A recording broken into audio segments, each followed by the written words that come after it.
Ρωτήστε σας παρακαλώ την κυρία Μπακογιάννη και τον κύριο Τασούλα τι ακριβώς έχει γίνει με το δυστύχημα μπροστά στη Βουλή,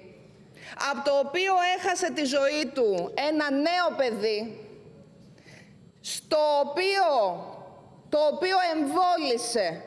το αυτοκίνητο της κυρίας Μπακογιάννη, εισερχόμενο αντικανονικά στη Βουλή, και ενώ στο παραμικρό ατύχημα που γίνεται βλέπουμε στα μέσα ενημέρωσης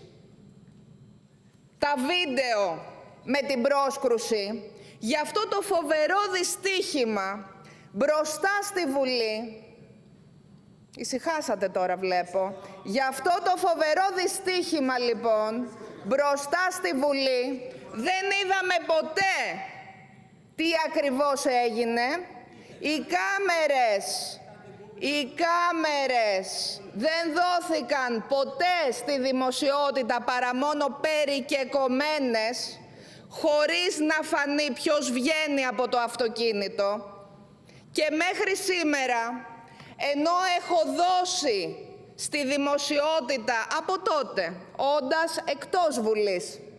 αρχηγός, επιστολή μου προς τον κύριο Τασούλα, ζητώντας του να πράξει το αυτονόητο, να ρίξει η Βουλή άπλετο φως σε αυτήν την ανθρωποκτονία, σκοτάδι μαύρο τα σκέπασε όλα και σιωπή, επειδή είστε κατά της συγκάλυψης και επειδή θέλετε να κλείνετε τα μικρόφωνα της αντιπολίτευσης και επειδή είστε λαλίστατοι στο να κλείνετε τα μικρόφωνα της αντιπολίτευσης και επειδή έχει καταλάβει όλος ο κόσμος ότι έχουμε να κάνουμε με μια κυβέρνηση η οποία διενεργεί αυτή τη στιγμή τη συγκάλυψη των δικών της ευθυνών για την μαζική δολοφονία των τεμπών.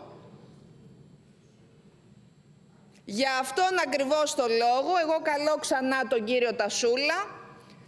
να ενεργήσει ως πρόεδρος της Βουλής και όχι ως βουλευτής της Νέας Δημοκρατίας και εντολοδόχος του κυρίου Μητσοτάκη και να δώσει στη δημοσιότητα όλα τα στοιχεία και τις ευθύνες για εκείνο το φοβερό δυστύχημα που έγινε 2 χρόνια, αν σωστά θυμάμαι, πριν από την δολοφονία των τεμπών, πριν από το έγκλημα των τεμπών, που συνεχίζετε να αρνείστε να το αποκαλείτε έγκλημα και επιμένετε να το αποκαλείτε ατύχημα, δυστύχημα, καταστροφή.